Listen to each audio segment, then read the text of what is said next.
नमस्कार दोस्तों। एक बार फिर से एक नई बात, नई कहानी, नए तथ्य के ऊपर। प्रसन्नता। प्रसन्नता हमारे जीवन में क्यों ज़रूरी है और प्रसन्नता किसको प्यारी नहीं है? कौन ऐसा व्यक्ति होगा जो प्रसन्न न होना चाहता हो? कौन ऐसा व्यक्ति होगा जो प्रसन्न मनुष्य के समीप न ठहरना चाहता हो? हम सभी बालक को प्यार करते हैं। क्यों? इसलिए ना कि बालक उस प्रसन्नता में रहता है जो हमें दुर्लभ है। खिला हुआ फूल सबको प्यारा है और मुरझाए हुए फूल का सभी तिरस्कार करते हैं। रोते हुए मनुष्य से सबका जी उब जाता है। हंसता हुआ जो व्यक्ति है उसका सभी स्वागत करते हैं। उससे किसी का जी नहीं उबता।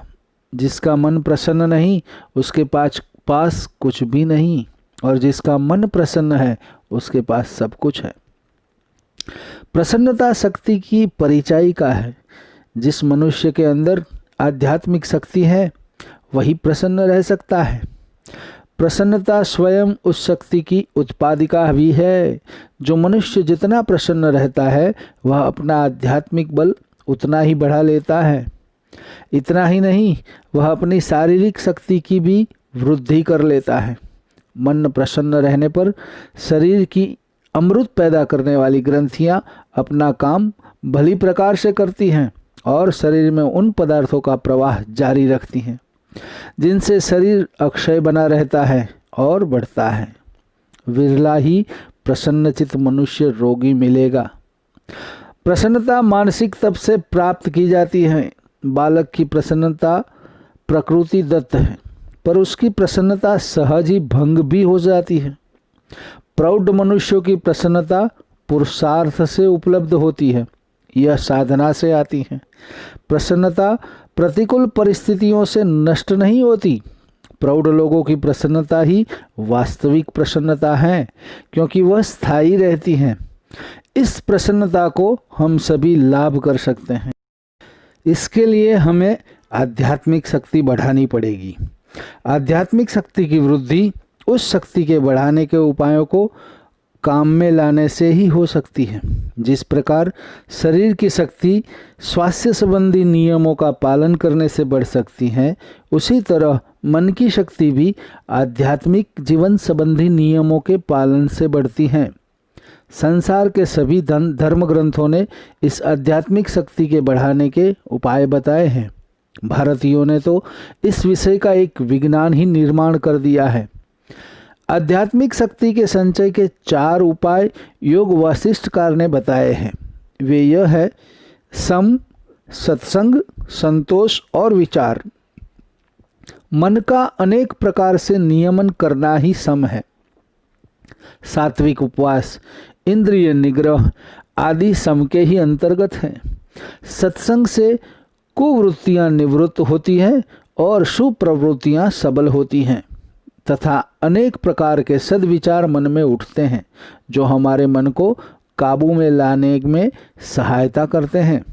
दूसरे व्यक्तियों का आध्यात्मिक बल हमें अपने आप को संभालने में गुप्त रूप से सहायता देता है और ज्ञान में हमारी रुचि बढ़ाता है। संतोष से हमारी शक्तियों का अपव्यय रुकता है। विचार के द्वारा हम भले बुरे सत असत की पहचान करते हैं। मनुष्य विचार के द्वारा अपने आप को ऊंचा उठाकर परम पद को प्राप्त कर लेता है। पशुओं और बालकों में विचार करने की योग्यता नहीं है, अतएव वे परम पद की प्राप्ति नहीं कर सकते।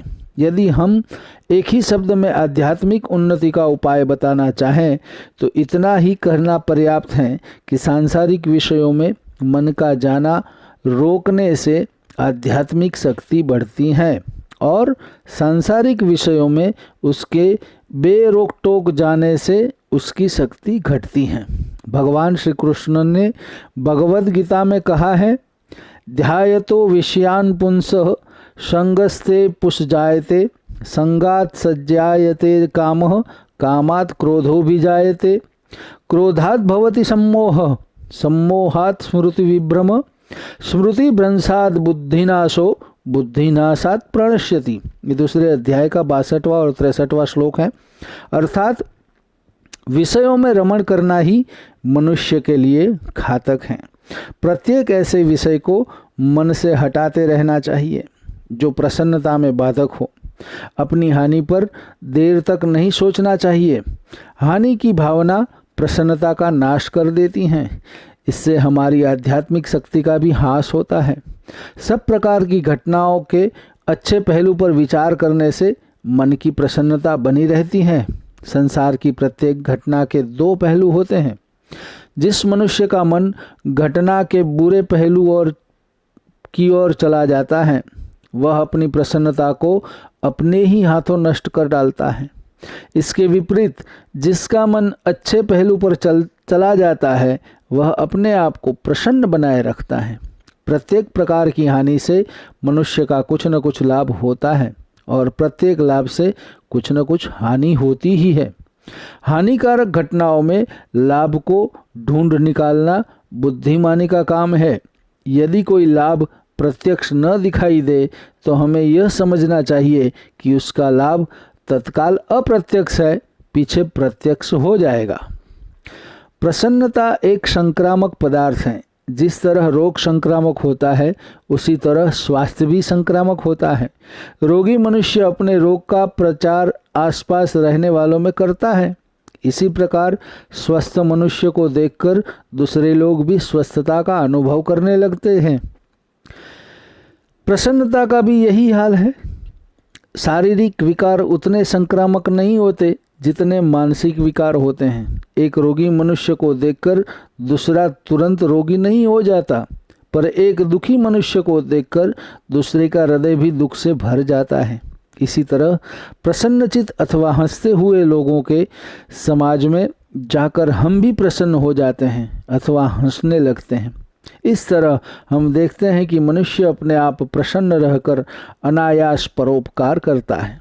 अंग्रेजी लेखक स्टीवेंसन तो कहता है कि प्रसन्नचित्त मनुष्य का मिलना 5 पाउंड के नोट के मिलने से अधिक लाभदायी है।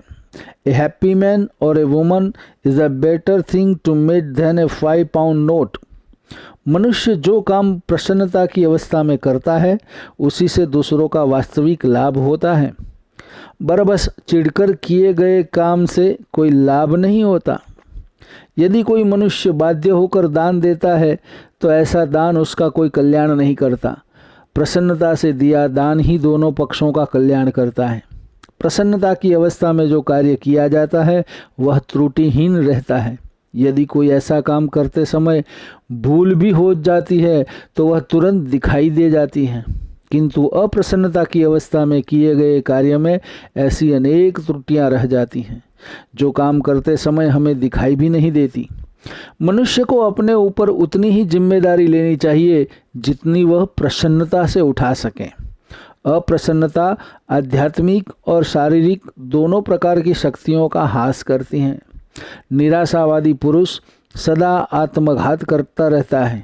इसी तरह क्रोध भी अपनी सारी मानसिक शक्ति का नाश कर डालता है। ऐसे लोगों का शरीर भी रोगग्रस्त हो जाता है। वे थोड़े ही काल में अपनी जीवन यात्रा समाप्त कर डालते हैं। निराशा और क्रोध दोनों ही मनुष्य के लिए घातक हैं। इन दोनों का घनिष्ठ संबंध है। क्रोध का लक्ष्य दूसरे का विनाश करना है और निराशा का आत्मविश्वास। क्रोध ही कुछ काल के बाद निराशा में परिणित हो जाता है। मनुष्य को चाहिए कि वह सदा ऐसे वातावरण में अपने आप को रखें जिसमें उसके मन की प्रसन्नता नष्ट न हो। उसे क्रोधी, निराशावादी, नुकाचीनी करने वाला तथा ईर्ष्यालु लोगों से बचना चाहिए। उसे त्यागी और परोपकारी पुरुषों से संपर्क बढ़ाना चाहिए। यदि उसे ऐसे पुरुषों का सत्संग प्राप्त न हो तो उसे अपना समय उनके विचारों का मनन करने में बिताना चाहिए। सदाचारी पुरुषों के विचार पुस्तकों में पाए जाते हैं। हम जिस समय किसी महात्मा के विचार किसी पुस्तक द्वारा प्राप्त करते हैं, उस समय हम उसके सत्संग का ही लाभ करते हैं। महात्मागण सदा प्रसन्नचित रहते हैं और अपनी मानसिक अवस्था का प्रभाव दूसरों पर अनायास ही डालते रहते हैं। भूखा मनुष्य प्रसन्नचित नहीं रह सकता। प्रसन्नता क्षुधा शांति की परिचायिका है, वह पूर्णता के अनुभव का परिणाम है। अतएव जो मनुष्य अनेक प्रकार के पदार्थों का इच्छुक है वह कदापि प्रसन्नचित नहीं रह सकता। बिना मन की भूख को शांत किए प्रसन्नता नहीं आती। यह भूख शरीर की भूख के समान नहीं है। शारीरिक भूख भोजन की प्राप्ति से शांत होती है, मन की भूख विषयों को प्राप्त होने से और भी बढ़ती है। यह ज्ञान वैराग्य से ही शांत होती है। मन का भटकना जब तक जारी है तब तक प्रसन्नता के दर्शन नहीं होते।